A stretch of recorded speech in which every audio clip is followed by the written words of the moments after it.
Beau Bennett. Welcome to the show, Beau. Thank you. Good to be here. It's a pleasure to have you. Can you tell people a little bit about yourself, please? Yeah, you bet. I am from the United States. I live in the Boston area, and I've been kind of self employed working for myself since I was age 10. So I was always into kind of like self improvement, my own business, and that kind of started my cycle of entrepreneurship that continued to this day. So I've been doing this for a long time, running a lot of different businesses. I currently have a holding company called Archie Boy Holdings, and within that company, I usually run kind of my latest businesses. And for the past about 13 years, I've been working more in the publishing end, book publishing. So I've been doing a lot of stuff with publishing, and in the last year or so, I've been doing a lot of stuff with artificial intelligence and publishing, including language learning and artificial intelligence. So it's been really interesting. That's pretty cool. So, how do you integrate the AI into the publishing side of things then? Well, that's the really interesting part. When I first started becoming interested in artificial intelligence, it was for the specific purpose of being able to help people, help authors write their book descriptions and help fill in some of the metadata, like pick the best categories, pick the best keywords. Artificial intelligence is it turned out to be amazing for that. It does a far better job than virtually any human can, especially if you've never read the complete book. So with artificial intelligence, we could just like upload the book and say, give the AI some parameters, some reasonable parameters, some instructions to write the right kind of description, pick the right kind of keywords, press a button, and seconds later, it has like the most amazing description, the most amazing keywords and categories chosen.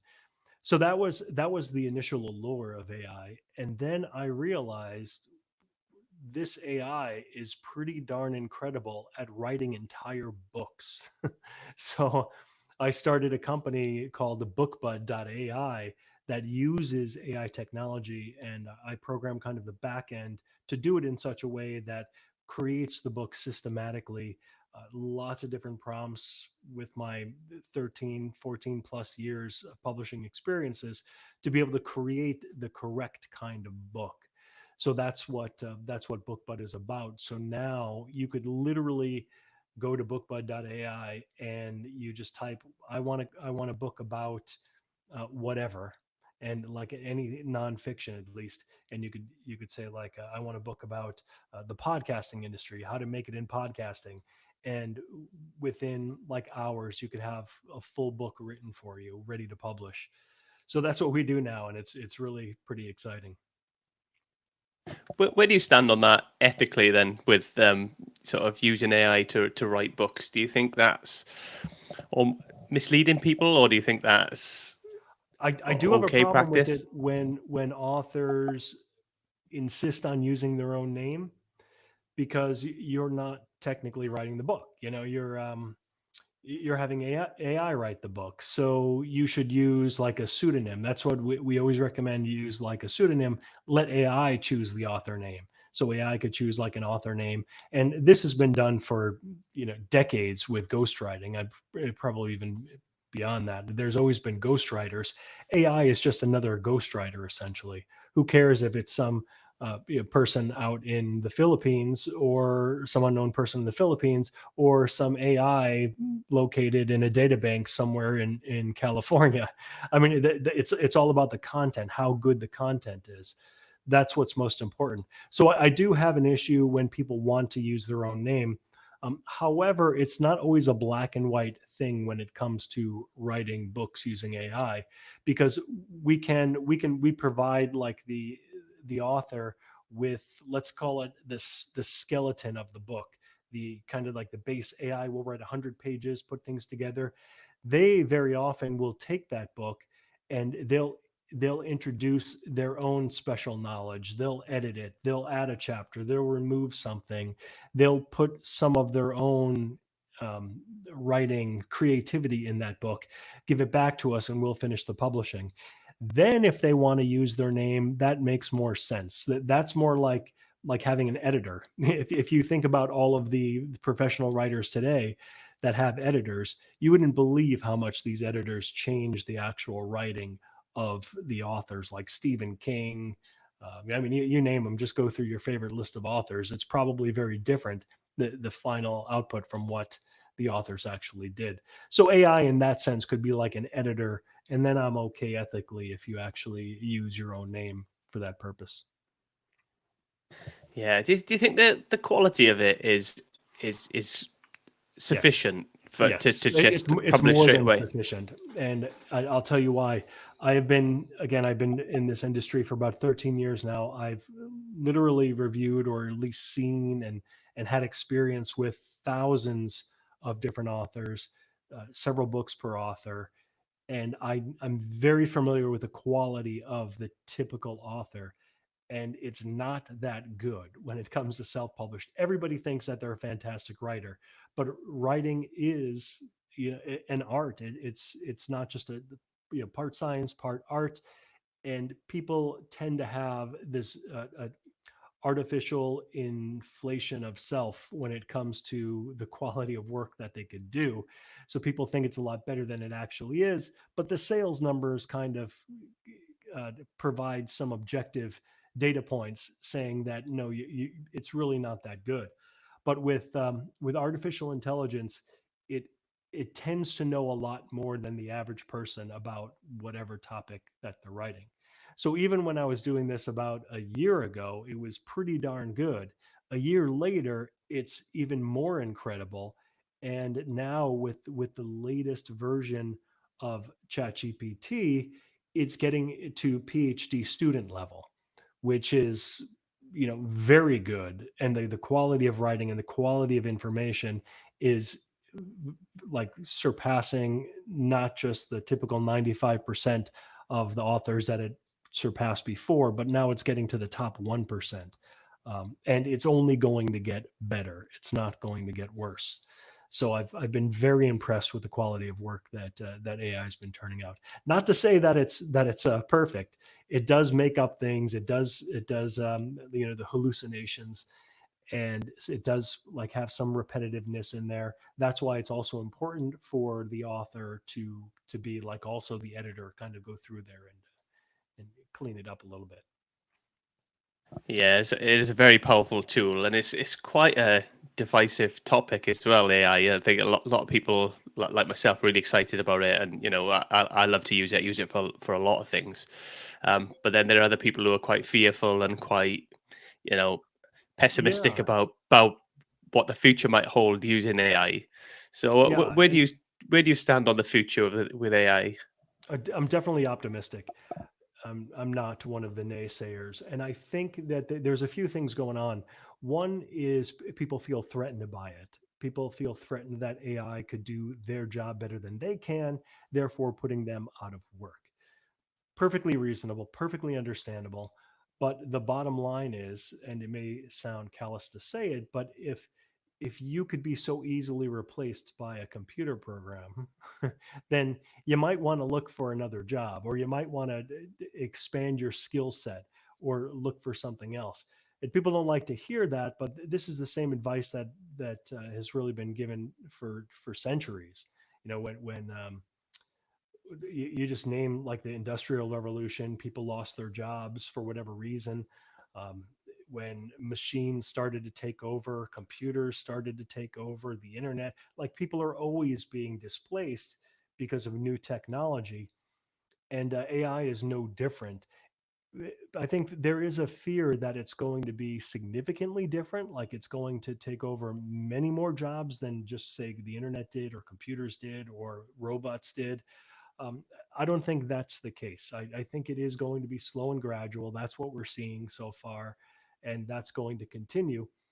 But I'm also optimistic that humans are very resilient and we're creative, and it will actually free us up and kind of force us into a position to do things that are more creative, to do things that AI currently can't do, maybe even do things that we just always wanted to do, kind of like an expression of what it means to be human, and enjoy the work that we put out and be proud of it, instead of being stuck in some monotonous job where we're just forced to work for a paycheck.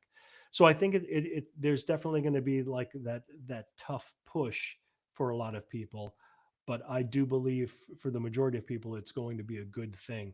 And I always encourage people to kind of look ahead, look at the future, and see where it's going. And if you are one of those people that is going to be displaced by this new technology, you need to start thinking now about what you're going to do about it. Take control of your own life. Don't be a victim. Do something about it. You have the time, and you have the ability to do it. So do it. So that's one aspect. The other aspect where people kind of fear AI is the unknown aspect, like, oh geez, is it going to take over the world? Is it going to I saw the movie Terminator where it actually started a nuclear war. And there's all these huge unknowns. um, I tend to be, again, optimistic there. I don't think that that's something that like that's going to happen. I think that there's always going to be people are going to create good AIs and bad AIs, and there's going to be like this maybe this tension between the two, this fighting between the two, or whatever. But ultimately, I think that like the majority of tools that we have created, they're going to be used for good, or they're going to be kept under our control. So I'm not losing sleep over it. Let's put it that way. Yeah, it's interesting what you say about the the industrial revolution and stuff like that as well. And like the internet came, and that was a big disruptor. But the people who learned to harness it and use it, like especially the early adopters, like yourself with what you're doing now with AI, actually that benefited them and that boosted them, and they made more of themselves and made more financially because of that. I think it's the people that are going to resist for a long period of time until they are kind of forced into the transition are the ones that are going to suffer the most. Yeah, I agree, and I think it's to use the Star Trek term, resistance is futile. Um, I it always annoys me when like people will fight against this. When people fight against things that they can't stop, they're just like forces of nature, or in this case, forces of technology. Like you can't go back from. There's no turning around. There's no stopping it. It's already there. Don't fight it. Work with it. Don't work against it, because you're going to be on the losing side without question. Yeah, and that brings me on to a topic that I want to bring up with you is about human behavior, really. So you specialize in sort of critical thinking and human behavior. Um, and what do you think are some sort of cognitive biases that people kind of fall prey to, and that's that may be holding them back really in that kind of arena? So when it comes to AI, or just comes to anything, Well, when or it comes to AI, primarily, but then also really the rest of life, I suppose, because that them biases, I don't imagine they go away when it's you're dealing with the rest of life. yeah, no, they don't. Yeah, so I didn't mention at the beginning. I have a PhD in social psychology, where most of my work has been in cognitive social psychology, along with critical thinking, logic, reasoning, logical fallacies, cognitive biases, that whole area. I got into that after, like, I sold my first business of significant value. It was something I've always wanted to do and always wanted to pursue, but when I was younger, it was all about the money, and I knew that going in psychology and learning about critical thinking, that really wasn't where all the money was. The money was in business. So that's one of the good things about, like, kind of being financially secure. You have that free time to pursue that which you're passionate about, and in this case, critical thinking happened to be my passion. So that's the quick introduction.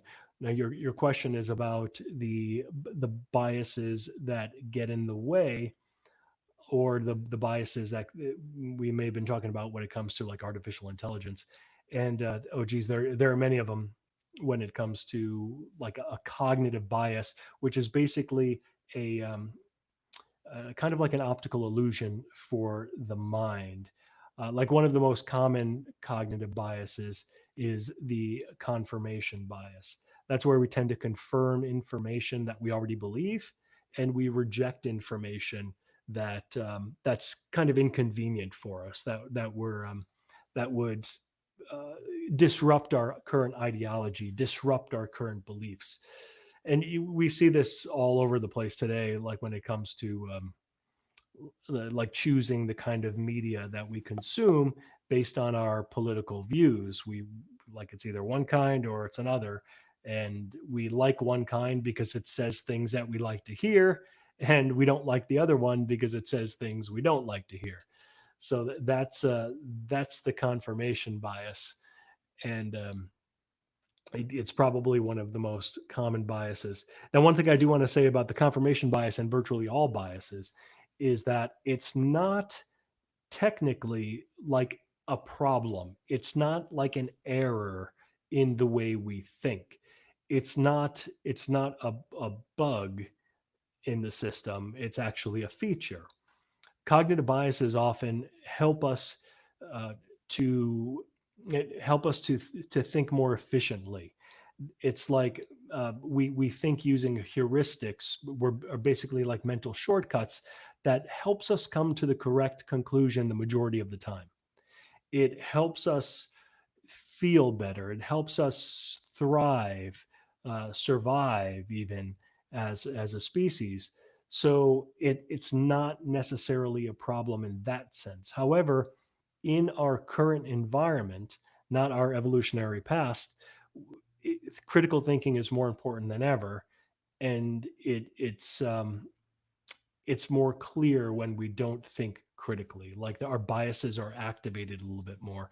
It's kind of like if you've heard the expression our lizard brains before, like how our lizard brains are attracted to, let's say, like sex or like violence or things like that aren't necessarily helpful for us to achieve our goals, but they're just kind of there. It kind of speaks to something at our very core, and that's kind of like our evolutionary history. Uh, so that's what we're dealing with when we're dealing with cognitive biases.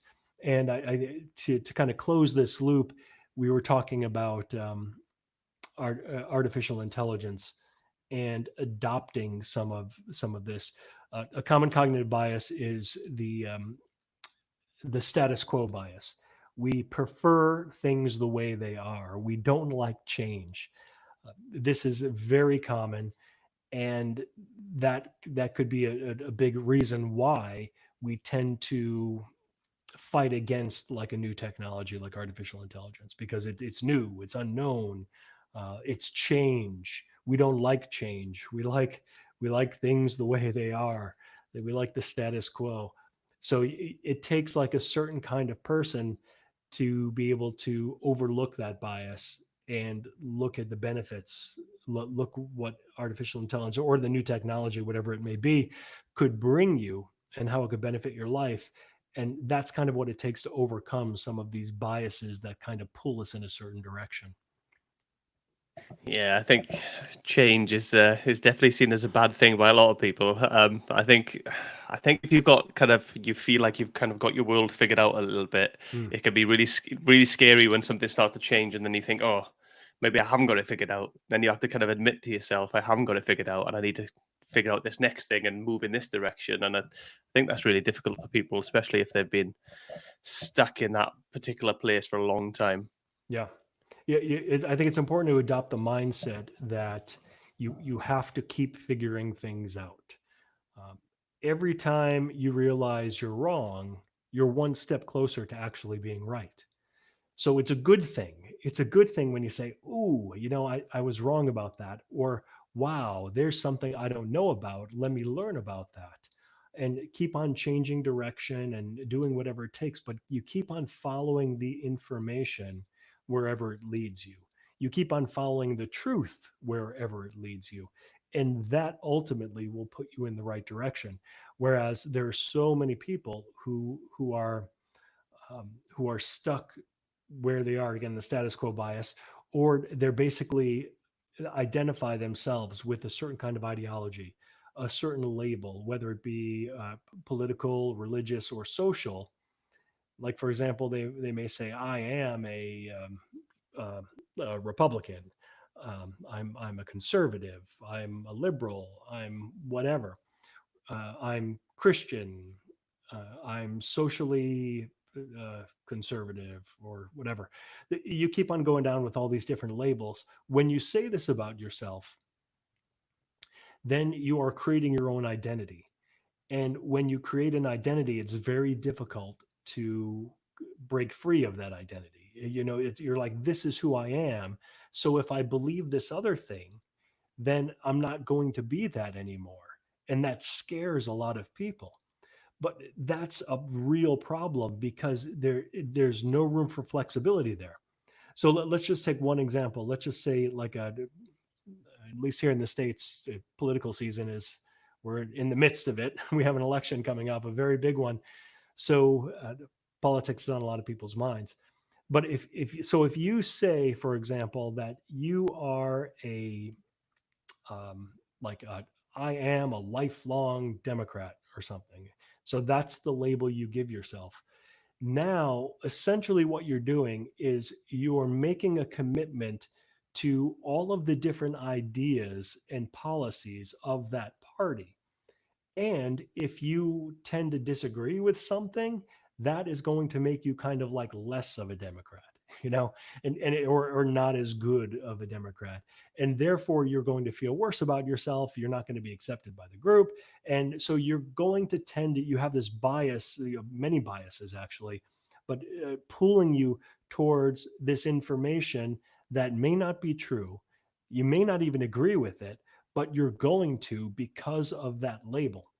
So, the best advice that I could give anybody who's really interested in critical thinking and growing as a human being, and being free from being shackled by these different ideas and these labels, is to give up on the labels, right? So if you say, let's say you do happen to vote um, more on the liberal end, then that's fine. You could do that, but be the kind of person that says, I'm willing to follow the evidence and follow the information wherever it leads. And if it does turn me in the other direction politically, then so be it. Because I always want to make the right decision. I want to follow the evidence wherever it leads. The same thing that goes with religion, give up all the labels, and any kind of a social dogma that one may have. Give up those ideas and those labels, and just follow the evidence where it leads. Be free yourself from these labels. It's a wonderful thing not to have to uh, keep on defending yourself and defending these bad ideas over and over and over again. And that's another problem too with politics and with a lot of things. People don't like the idea that they can change their mind. They say, yeah, I used to believe that. Even like a week ago, I believed that. But it turns out that I was presented with new information, and now it doesn't make sense for me to believe that anymore. I see that it's like clearly not correct. That's a good thing. It's not a bad thing, but yet a lot of times, like in politics, for example, that will be seen as a bad thing. Oh, you're flip flopping. Well, flip flopping is different than following the evidence and making a better decision based on new evidence. So you want to be that person. Absolutely, and I mean, I've been guilty of it in the past myself, of putting a label on myself and trying to, and you kind of back yourself into a corner almost, and Sure. you belong to this group now, and then to then stick your neck out and say, "Oh, actually, I don't believe in that. I actually believe in this now." It can be quite difficult for some people. Yep. Um, how do people get to that point where they start critical thinking and move away from the sort of biases that hold them in these groups? The number one way is you have to want to believe what is true. Very simple. Now, when you hear this, you're probably thinking, well, that's ridiculous. Like, who wouldn't want to believe what's true? Tons of people. You won't believe how many people don't really care what's true or not.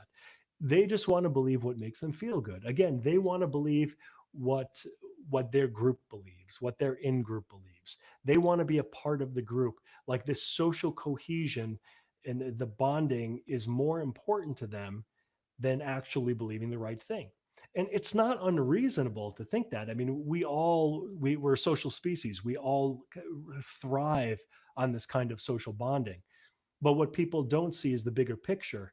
Like there's always going to be a group for you. There's always going to be people to bond with. And it's difficult for people to leave a group and go to another one, or to be able to jump around in different groups, even because, again, you don't want to adopt all of the beliefs of a certain group, because then that you're going to be in the same situation whether you join another group. You want to be the type of person that's, I mean, you're an independent agent, and you could bond with certain people over certain issues, and you could bond with another group over other issues. That's okay. But you have to be the type of person who wants to do that. You have to make a commitment to yourself and say, I want to know what is true. I want to believe in only true things. I don't want to believe things that are false. I want to make the right decisions. And by believing in true things more than false things, you will continually put yourself in a situation where you're going to be believing in the right things and therefore making better decisions. Yeah, in the UK, I don't know if they have something similar in the US, but we have like a fact checking service that Sure. fact checks Mhm. all these political claims. So I tend to dig into that to try and find out, and have a bit of a better idea whenever I'm looking at stuff, to have more of an objective view. But it is difficult. You do need to step away, not get drawn in, because some of the issues can be quite a motive around sort of election time and stuff like that, and deliberately so. I think with some of the campaigning, trying to make it a motive. Um, so it can be difficult for people to just take that step back and think, right, let's be objective, Right. because there's so much misinformation out there as well on the internet now that people don't check the sources. They're not looking where that information's coming from. Right. Yeah. You have to kind of like study rhetoric as well. You have to study uh, critical thinking, misinformation, all of that. And you have to recognize it when you see it. And you have to ask the right questions. Without getting too political, like specifically, I will bring up something that's kind of big here in the US. It probably even made its way over to you, I'm sure. One of the presidential candidates said that in a certain town, they're eating dogs and cats. uh, and the immigrants are eating the pets of the people who live there. Now, that's a really interesting claim because that's like a factual claim, right? This is something that could be checked. Now, critical thinking. Well, before I get into the critical thinking part, let me tell you what typically happens. What typically happens is people who don't like immigrants will automatically believe that because it's convenient to their point of view. So they don't need evidence, right? They just need somebody to tell them that and then say, oh, geez, the head of the country, this guy said it on TV, so it must be true. And that's good enough for them.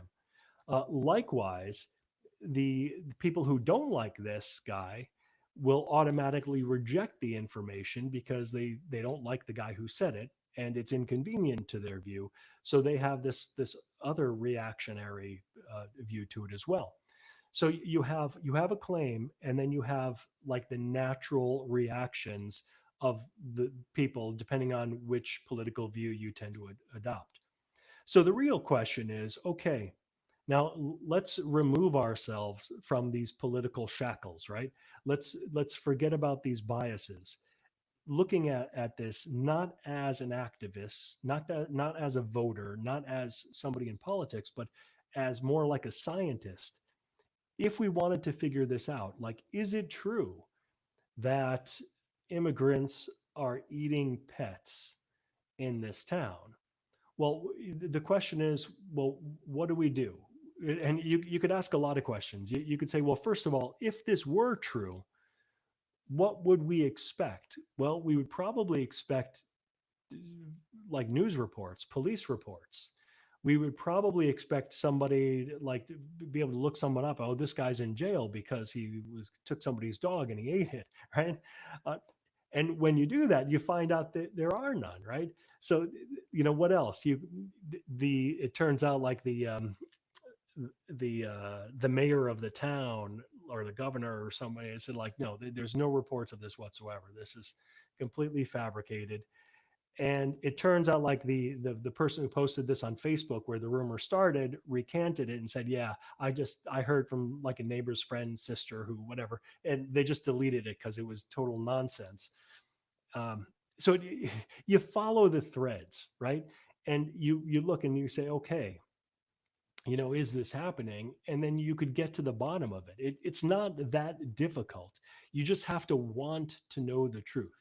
The information is out there. We live in an information age where you can't really hide something like that.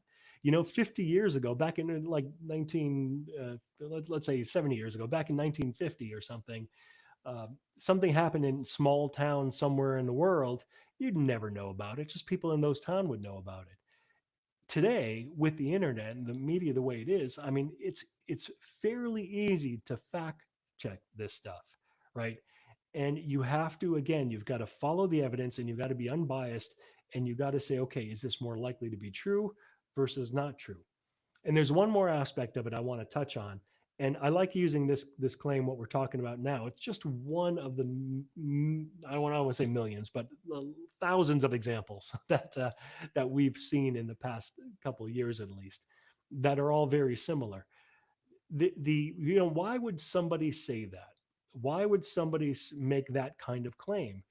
The point is to basically demonize like a certain group, right? So there's what's called like the implied intent, we could call it. There's like an implication here that these immigrants are very bad people and they're doing very bad things, and therefore we should get them out of the country. That's really the implication. But we're not being specific. So let's say, for example, let's say that there was one immigrant who did happen to take somebody's cat and eat it, somebody's pet cat and eat it, which again, there's no evidence for. But let's just say hypothetically this actually did happen. What does that mean? Does it mean that every immigrant is like likes to eat animals? No. It simply means that this one immigrant did this one bad thing, and that's it. So what people try to do is they try to take one sample of like any kind of instance or circumstance, and they try to give you the impression that it's common of the general population, which it may be or it may not be. That is a question that you could easily figure out, that you need to ask. Like, not only did this happen, okay, even if it did happen, is this common of the general population? And if it's not, then the whole point is moot. And you could tell that you're just trying to be manipulated by a very emotional example to make to make an emotional decision about an entire group of people, which is completely wrong. That's not critical thinking. That's not the way things work. So when you really get into critical thinking and you start seeing it as kind of like a game, and you're trying to learn about things, and that's what you want to do, as opposed to like just being somebody who wants to hear what they want to hear, then everything starts to become so much more clear. You start to see things the way they are, not the way you want them to be, and you start to make better decisions. Yeah, we see it so much now with people, just putting groups together, blaming one person or a couple of people for, blaming the entire group for an act of one or two people. Whereas we get it all the time with everything. We can't think or look at things in that way. Right. It's really, really damaging. But it seems to be so common worldwide, not just in the US. It happens a lot in the UK as well, Right. and It, I'm sure it it's happens everywhere else. statistical ignorance. That's what it is. They prey on people's statistical ignorance. Most people don't think statistically. They're not logical. They're not numbers people. We're emotional. We think with emotions. So again, another good example of this, non-political, is the fact that the vast, I mean, there are so many more people afraid of flying in a plane than actually driving. Very few people fear driving, but there are people that are terrified of flying. But statistically, you are so much more likely to die in an automobile accident than you are an airplane. So if you were being reasonable about this, you would definitely choose flying over driving. But that's not the case because we don't think statistically, we think emotionally. We think about those movies that we see of a plane crashing and people burning up and it's just it's a very visceral type of gut feeling that twists our way of thinking and brings us to the wrong decisions. So that's how people like can manipulate us and use this weakness, this human weakness we have, and give an example to try to make a political point or something, to try to get us to hate an entire group, when statistically it may be the fact that I don't know, white Americans eat people's pets 1,000 times more than immigrants do by the number, percentage wise. I don't know if that's the case. I don't even know if there's enough data about people eating pets, but let's just say that is the case. I mean, that's something very important that you need to know.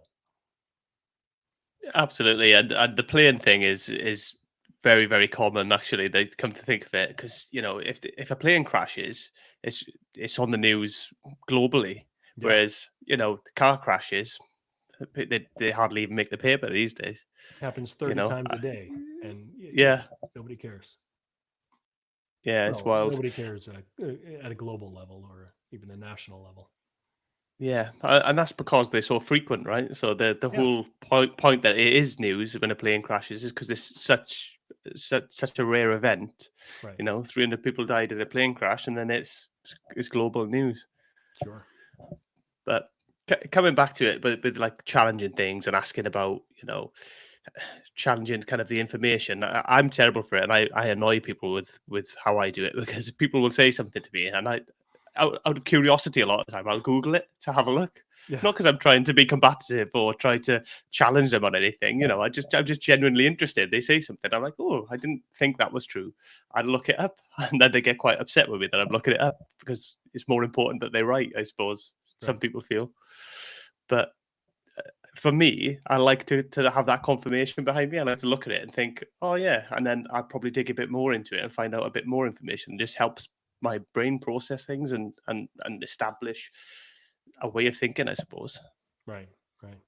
Yeah. I've been using the voice chat GPT a lot. And like every time I think of something like just the things that I grew up with, like grew up like my mom told me, or like this common wisdom.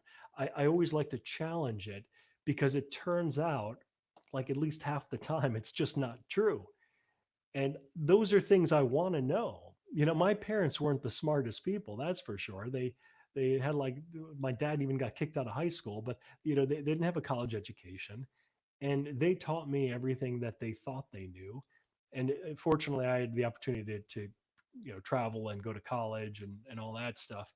But still, there is a lot of information that I held on to from my childhood that I would keep on believing unless I challenged it. So when I hear something that sounds a little bit fishy, or something that I remember, oh, somebody told me this once, like back in high school or something. And so I want to look it up, and I want the correct information. Now, some people may argue like, oh, well, the fact check sites are all wrong, or the internet is all wrong, or the chat GPT is wrong, or whatever. It's like, okay, who is right then? Like if you're saying that all the fact checkers are wrong, or they're biased or whatever, where are you getting your correct information from? And what it usually turns out is they're saying like their leader, their political leader, like that's the only person who could speak the truth. And clearly there's a huge problem with that, right? So it's important. Yeah, the internet isn't always right. Fact check sites aren't always right. ChatGPT and artificial intelligence is built on the kind of the common wisdom of the internet, but it is it does have a very good way of going through like the best sources, but it's still not perfect. It's very important to be able to know like how to get to the right information, and that's something that's probably it's not something that everybody can do, but it is important to at least ask that question, like, geez, how would I find this out? Like, what is the ultimate source of truth for this question? And typically the answer depends on the type of question asked. So one quick example, like scientific, if you're asking a scientific question, then there's a certain process that you could go through, where it's like there's a hierarchy of evidence based on the different types of evidence. So like you could look up scientific journals, and then you could look up the the type of journals that collect a whole bunch of different research papers, put it all together. Systematic review, it's often called. You could take that information and see what conclusion they come to on like that certain topic, and that's like the pinnacle of information. And then somebody may argue, say, yeah, well, my politician, my favorite political leader says that that's all crap. Well, now you're in trouble.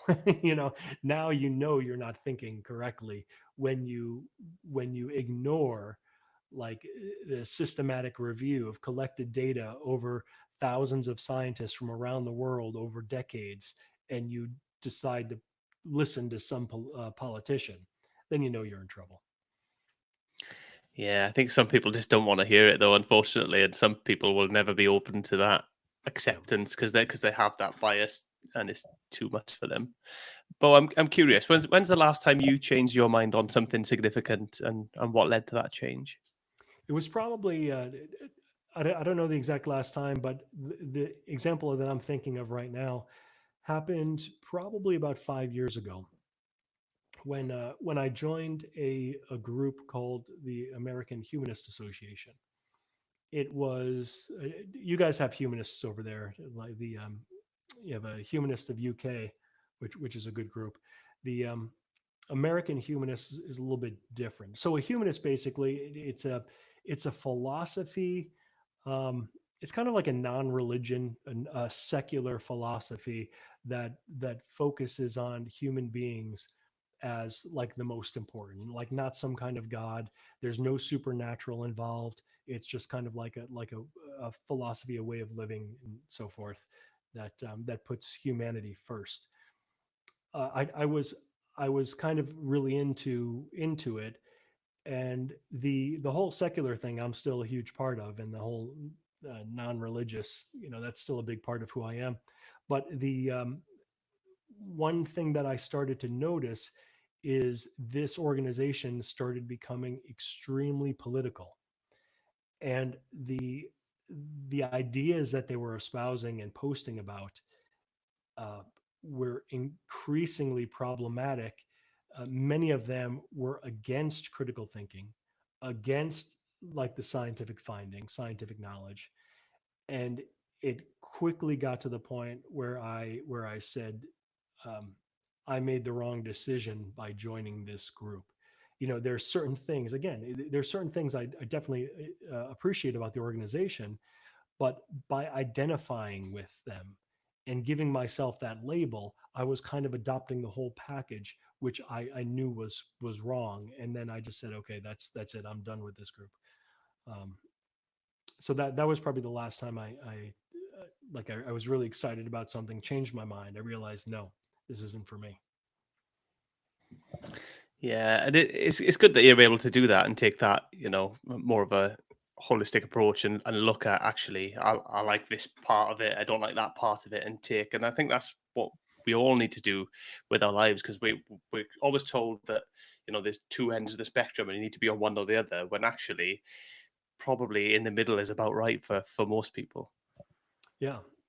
Well, and most people are typically in kind of like the center of the spectrum, but we don't see that. Again, it's another bias, but it's also sort of like a media bias in a sense, not a cognitive bias, because the extreme views get the most airtime, right? So we see a lot of this extremism, because that's what gets people's attention. That's what gets the clicks. The fear, the anger, the hatred, these are all triggers for us that cause us to act. Whereas in reality, probably 80%, at least that's the data that I've seen, 80% of the people are like in the middle. It's kind of like centrist, a little bit to the right, a little bit to the left on the whole spectrum of different issues. But you've got that the 10% on each side that really carries the narrative and gives us this twisted view of reality, of humanity, when that's not the case. But if you know that, you feel a lot better about humanity, knowing that, we're all pretty normal. um, at least the majority of us are. It's kind of only the extremes that tend to be the loudest, but it's not the case that they're the most numerous. Yeah, and I think, with social media, it just amplifies everything as well, because people will go more extreme even than what they actually believe or think half the time, just because they know that's the sweet spot for getting views, for Yeah. getting attention, really, which is what they're after. And I would love for somebody to figure out, or I think this would be a life goal of mine if I could figure it out, a way to monetize the internet or aspects of it that doesn't rely on false information, that doesn't rely on extreme views, that relies on truth, that rewards honesty, that rewards kindness, the qualities that we all want, the things we all like deep down want to see and want to be part of. But unfortunately, money rules everything. Money runs everything, and the way it is now, it's just completely opposite. And if you want to monetize anything, you got to be on the edges, and that's kind of a generalization. I know that people are able to do it, but it's not the easiest way and the most common way. I would love to figure out how to make it the most easiest way and the most common way. Or if I can't do it, I would love for somebody else to figure it out. Go ahead and do it. Y- Yeah, it's a difficult one, isn't it? And I don't know what the answer is, to be honest. I think there has been more of a push recently towards authenticity and people wanting more authentic content. And I don't know if it's just going to need a society shift, really, that people get fed up of the overproduced, fake, extreme stuff. But I don't know. I think there'll always be a place for it as well, really. Yeah. So, I was going to ask you a question, Bo, which I don't know if you kind of answered it almost with that, but I was going to say, if money and resources were no object, what new project or venture would you dive into next? Geez. Well, money or resources. If I had unlimited money and unlimited resources, I don't even know. I've never even went down that mental road before, because I think that's pretty much a statistical impossibility of something like that happen. I mean, we're always kind of limited with what we can do. Um, if I can modify that question a little bit and say, like, if money wasn't a primary concern, um, then what would I do? Well, I would pretty much do what I'm doing now, but a little bit more of it. And that's focusing on um, critical thinking and and embracing new technologies to help kind of improve humanity in whatever different way. One of the projects I think I mentioned earlier is I'm working with artificial intelligence and language learning, uh, basically to incorporate that to help people learn languages more efficiently, to being more enjoyable. And that's a fun project. I would like to spend more time on that. But as you mentioned, life gets in the way, and we have got a business to run. But if resources weren't an issue, I'd probably spend more time on doing that. Yeah, that sounds good. What's kind of changed with your motivation then, Bo, since from the beginning when you started, when you first started finding a little bit of success to where you're at now? A lot's changed. When I was younger, as I mentioned, I didn't say this word, but I was greedy. I I wanted money. Pretty much that's all I was focusing on was money. And I tell people there's nothing wrong with that. That's not a bad thing. Um, I think it's a bad thing if you spend your entire life focusing on something like money, because you're going to find out that it's not enough. You're always going to want more. Um, but you could take a certain part of somebody's life. And when I was like right out of high school and right out of college, that was my primary focus.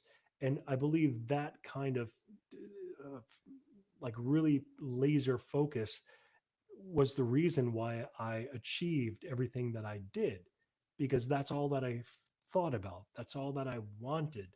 Um, every action I'd taken was in that direction. And then things changed. I got married, I had children, and then all of a sudden, that wasn't number one anymore. Number one was I wanted to spend time with my kids. So I kind of changed my lifestyle a little bit, changed what I did.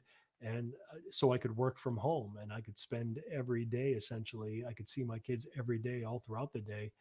And my kids are in their mid 20s now, but I absolutely love that. And that's something that I would never regret, is kind of changing my focus at that point in my life.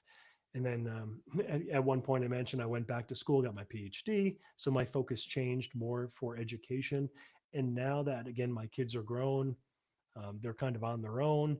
I could kind of take a step back from raising them and focus more on the big picture, like humanity in general, and doing things for the human race.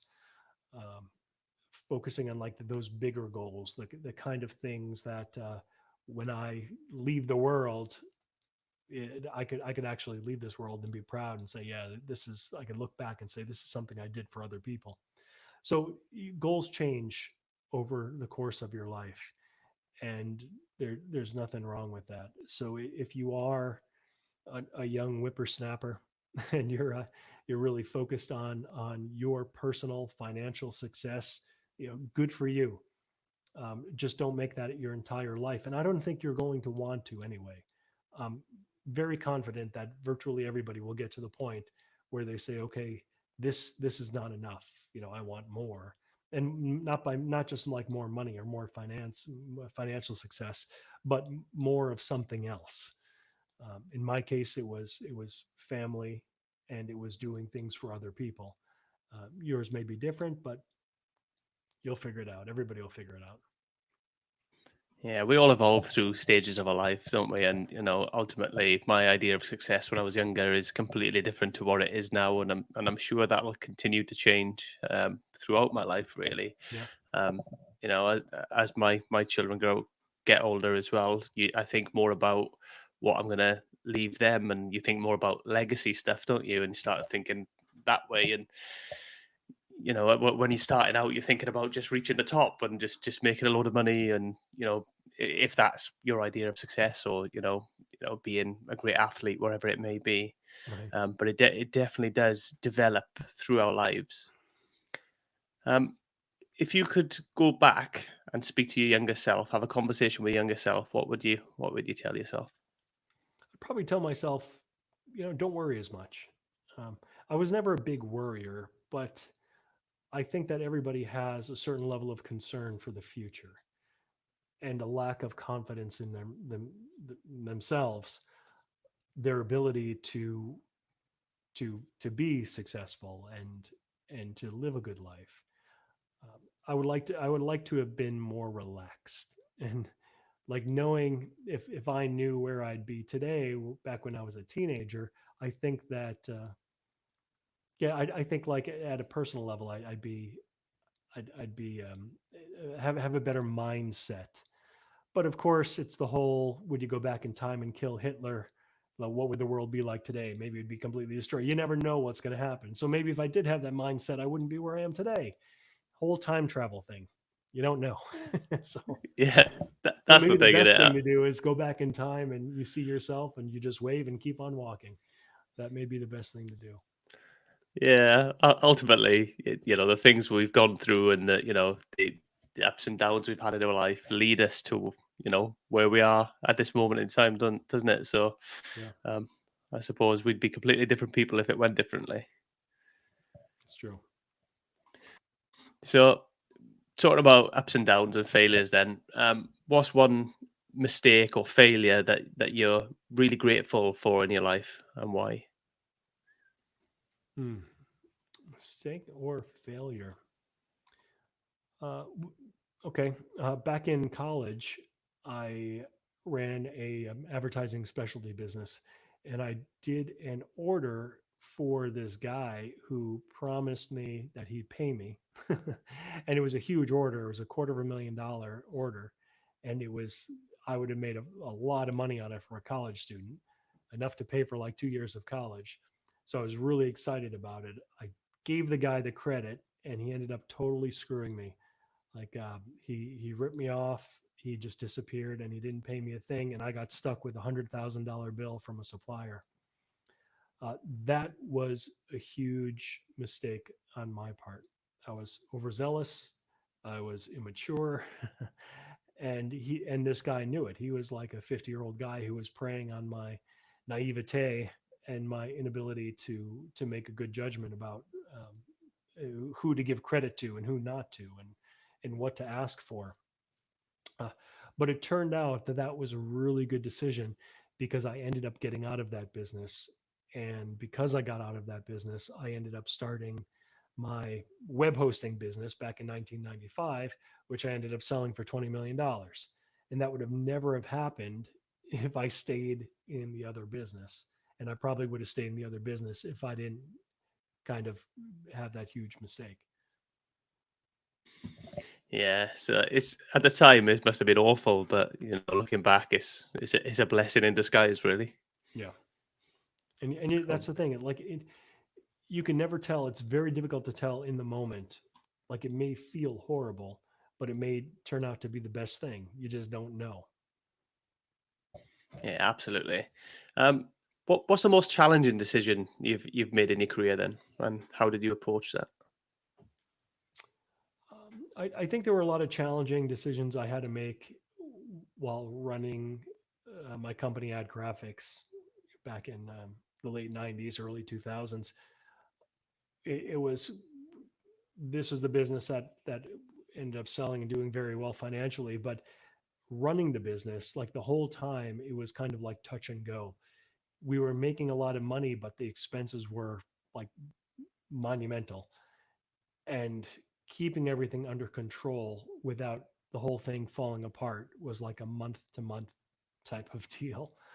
And there were all these decisions along the way that I had to make: people to let go, people to bring on, different suppliers, just one after another. And I always felt like I was just like constantly juggling, um, and all the balls could drop at any given moment. But fortunately, it didn't, and that's a good thing. So it was a kind of a collection of the decisions. Yeah, obviously there was a tech boom in the end of the '90s, and then the bubble kind of burst. Were you still in that business when the bubble burst, or? Yeah. So we were in negotiations for selling my company while the bubble bursted. So I got out of it like, right at the tail end of it. The deal was already made. They couldn't go back, and we were just like, it's like, phew, okay. The unfortunate part was that part of the deal, we had mostly stock in the other company, and the other company ended up busting and going bankrupt. Fortunately, I had a financial situation set up where I was able to get the value of most of the stock, but I still lost a heck of a lot. But overall, I'm happy with how I did. Cool. What's next for you then, Bo? What's on the horizon?